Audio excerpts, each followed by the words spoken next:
Hi guys ನಮಸ್ಕಾರ ಎಲ್ಲರಿಗೂ welcome back to our channel. ಇಲ್ಲಿವರೆಗೂ ನಾವು ಫ್ರೀ ಬಸ್ ಅಂತ ಅಂದರೆ ಏನು ಮಾಡ್ತಿದ್ವಿ, ಆಧಾರ್ ಕಾರ್ಡ್ನ ಬ್ಯಾಗಲ್ಲಿ ಇಟ್ಕೊಂಡು ಓ ಮೈ ಗಾಡ್ ಅಲ್ಲಿಂದ ಇಲ್ಲಿಗೆ ಇಲ್ಲಿಂದ ಅಲ್ಲಿಗೆ ಎಲ್ಲ ಓಡಾಡಿ ಎಲ್ಲಿ ಬೇಕೋ ಅಲ್ಲಿ ಓಡಾಡ್ಕೊಂಡು ಇರ್ತಿದ್ವಿ ಅಲ್ವಾ. ಸೊ ಇವಾಗ ಸರ್ಕಾರಕ್ಕೆ ಏನಾಗ್ತಿದೆ ಅಂತ ಅಂದರೆ ಟಿಕೆಟ್ ಎಷ್ಟು ಇಶ್ಯೂ ಆಗ್ತಿದೆ ಅನ್ನೋದು ಗೊತ್ತಾಗ್ತಿಲ್ಲ. ಆಮೇಲೆ ಲೈಕ್ ಎಷ್ಟು ಅಮೌಂಟ್ ಅದರಿಂದ ಒಂದು ಹಣ ಅಲ್ಲಿಂದ ಎಷ್ಟು ಜನ್ರೇಟ್ ಆಗ್ತಿದೆ ಅನ್ನೋದು ನೀಟಾಗಿ ಅವರಿಗೆ ಎಕ್ಸಾಕ್ಟ್ ಆಗಿ ಒಂದು ಕ್ಲಾರಿಫಿಕೇಶನ್ ಅನ್ನೋದು ಸಿಗ್ತಾ ಇಲ್ಲ ಅವರಿಗೆ. ಅದರಿಂದ ಸರ್ಕಾರ ಏನ್ ಹೇಳ್ತಿದೆ ಅಂದ್ರೆ ಅದನ್ನೆಲ್ಲ ಬಿಡಿ, ಸ್ಮಾರ್ಟ್ ಆಗಿ ನಾವು ಕೂಡ ಸ್ಮಾರ್ಟ್ ಕಾರ್ಡ್ ಬಳಸೋಣ ಅಂತ ಹೇಳ್ತಿದೆ. ಸೊ ಹೌದು, ಶಕ್ತಿ ಯೋಜನೆಗೆ ಇವಾಗ ಸ್ಮಾರ್ಟ್ ಕಾರ್ಡ್ ಅನ್ನೋದು ಬರ್ತಿದೆ. ಓಕೆನಾ.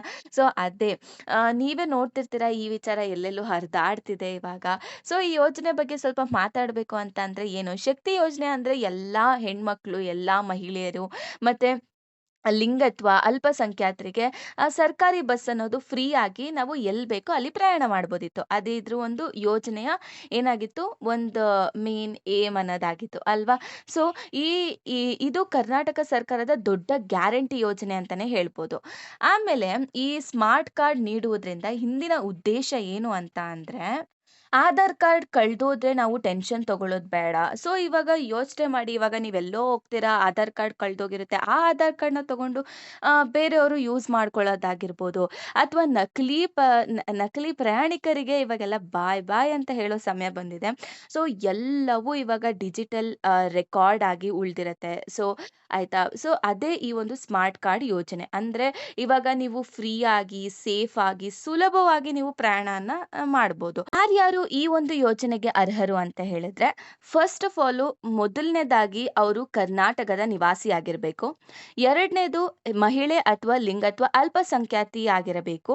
ಆಮೇಲೆ ಮೂರನೇದೇನು ಅಂತ ಅಂದ್ರೆ 18 ವರ್ಷದ ಮೇಲ್ಪಟ್ಟವರಾಗಿರ್ಬೇಕು. ಓಕೆನಾ. ಸೊ ಇವಾಗ ನಾವು ನೋಡ್ತಾನೆ ಇರ್ತೀವಿ, ಇವಾಗ ಬಸ್ಗಳಲ್ಲಿ ಪ್ರಯಾಣ ಮಾಡ್ಬೇಕಾದ್ರೆ ಚಿಕ್ಕ ಚಿಕ್ಕ ಮಕ್ಳು ಬರ್ತಾರೆ. ಏನು ಒಂದು ಇನ್ನೂ ಸ್ಕೂಲಿಂಗ್ ಅಲ್ಲಿ ಇರ್ತಾರೆ, ಸ್ಕೂಲಲ್ಲಿ ಓದ್ತಾ ಇರ್ತಾರೆ.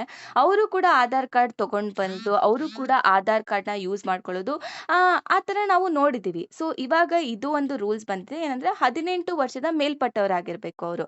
ಓಕೆನಾ. ಈಗಾಗಲೇ ಶಕ್ತಿ ಯೋಜನೆ ಬಳಸಿರೋವಂಥವ್ರಾಗಿರ್ಬೇಕು.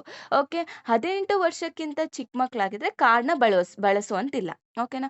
ಸೊ ನೆಕ್ಸ್ಟ್ ಸ್ಮಾರ್ಟ್ ಕಾರ್ಡ್ ಪಡೆಯೋದ್ರ ಹಿಂದಿನ ಉದ್ದೇಶ ಏನು ಅಂತ ಅಂದ್ರೆ, ಇದರಿಂದ ಲಾಭಗಳೇನಿರುತ್ತೆ ಅಂತ ಅಂದ್ರೆ, ಇವಾಗ ನಾವು ಬಸ್ಸಿಗೆ ಹೋಗಿದ ತಕ್ಷಣ ಒಂದು ಡೈಲಾಗ್‌ನ ಕೇಳ್ತೀವಿ.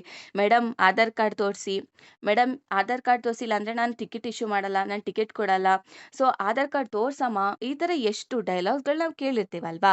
ಸೊ ಇದಕ್ಕೆ ಈ ಡೈಲಾಗ್ ಎಲ್ಲ ಇವಾಗೆಲ್ಲ ನಾವು ಬಾಯ್ ಬಾಯ್ ಹೇಳಬೇಕು ಅಷ್ಟೇ. ಸೊ ಕಾರ್ಡ್ ತೋರಿಸಿದ್ರೆ ಸಾಕು. ಸೊ ಪ್ರಯಾಣ ಫಾಸ್ಟ್ ಆಗುತ್ತೆ, ಗೌರವದಿಂದ ಹೋಗ್ಬೋದು. ಆಮೇಲೆ ಸೊ ಪ್ರಯಾಣದ ಪ್ರಮುಖ ಪ್ರಯೋಜನಗಳೇನು ಅಂತ ಅಂದ್ರೆ, ಈ ಒಂದು ಯೋಜನೆ ಅಂದ್ರೆ ಸ್ಮಾರ್ಟ್ ಕಾರ್ಡ್ ಯೋಜನೆಯ ಪ್ರಮುಖ ಒಂದು ಪ್ರಯೋಜನ ಏನು ಅಂತ ಅಂದ್ರೆ, ಸುಲಭವಾಗಿ ಪ್ರಯಾಣ ಮಾಡ್ಬೋದು. ಮತ್ತೆ ಸೇಫ್ ಆಗಿರುವಂತ ವ್ಯವಸ್ಥೆಗಳು ಇರುತ್ತೆ. ಆಮೇಲೆ ಡಿಜಿಟಲ್ ಟ್ರ್ಯಾಕಿಂಗ್ ಅನ್ನೋದು ನಡೀತಿರತ್ತೆ. ಓಕೆನಾ. ಡಿಜಿಟಲ್ ಟ್ರ್ಯಾಕಿಂಗ್ ಅಂತ ಅಂದ್ರೆ ಲೈಕ್ ನೀವು ನೀವು ಎಲ್ಲೆಲ್ಲಿಂದ ಎಲ್ಲಿಗೆ ಪ್ರಯಾಣ ಮಾಡ್ತೀರಾ ಅನ್ನೋದು ಕಂಪ್ಲೀಟ್ ಇನ್ಫಾರ್ಮೇಶನ್ ಅಥವಾ ಮಾಹಿತಿ ಕಾರ್ಪೊರೇಟ್ ಇದಕ್ಕೆ ಹೋಗುತ್ತೆ, ಅದು ದಾಖಲೆ ಆಗುತ್ತೆ. ಓಕೆನಾ. ಸೊ ಅದೇ ಡಿಜಿಟಲ್ ಟ್ರ್ಯಾಕಿಂಗ್ ಅಂತ ಹೇಳೋದು. ಆಮೇಲೆ ಇದ್ರ ಬಗ್ಗೆ ನಾವು ಇನ್ನೂ ಬೇಕಾದ್ರೆ ಹೆಚ್ಚಾಗಿ ಮಾತಾಡ್ಬೋದು.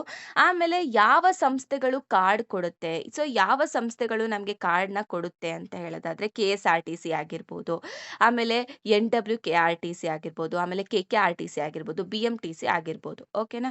ಸೊ ಇದ್ರಲ್ಲೇ ಅಲ್ವಾ ನಾವು ಪ್ರಯಾಣ ಮಾಡ್ತಿದ್ದು, BMTC, KSRTC ಅವರು ಏನ್ ಮಾಡ್ತಾರೆ ಅಂತ ಅಂದ್ರೆ ಕಾರ್ಡ್‌ನ ಇಶ್ಯೂ ಮಾಡ್ತಾರೆ. ಮತ್ತೆ ಸ್ಮಾರ್ಟ್ ಕಾರ್ಡ್ ಪಡೆಯುವಂತ ವಿಧಾನ ಏನು ಅಂತ ಕೇಳಿದ್ದಾರೆ. ಆ ಹೆಂಗೆ ಪಡೆಯೋದು ಅಂತ ತುಂಬಾ ಜನ ಕೇಳ್ತಿದ್ರು. ಸೊ ಹೆಂಗೆ ಅಂತ ಅಂದ್ರೆ, ನಿಮ್ಮ ಹತ್ತಿರದ ಡಿಪೋ ಬಸ್ ಇರುತ್ತಲ್ವಾ, ಸಾರಿ ಡಿಪೋ ಇರುತ್ತಲ್ವಾ ಬಸ್‌ದು, ಅಲ್ಲಿಗೆ ನೀವು ಹೋಗ್ಬೇಕು. ಆಧಾರ್ ಕಾರ್ಡು ಮತ್ತೆ ನಿಮ್ಮ ವಿಳಾಸ ಪುರಾವೆಯನ್ನು ತಗೊಂಡು ಹೋಗ್ಬೇಕಲ್ಲಿಗೆ. ಓಕೆ. ಆಮೇಲೆ ಅಲ್ಲಿ ಒಂದು ಅಪ್ಲಿಕೇಶನ್ ಅನ್ನ ಕೊಡ್ತಾರೆ. ಸೊ ಅರ್ಜಿನ ಫಿಲ್ ಮಾಡಿ ನೀವು ನೀಟಾಗಿ ಅದನ್ನ ಫಿಲ್ ಮಾಡಬೇಕು.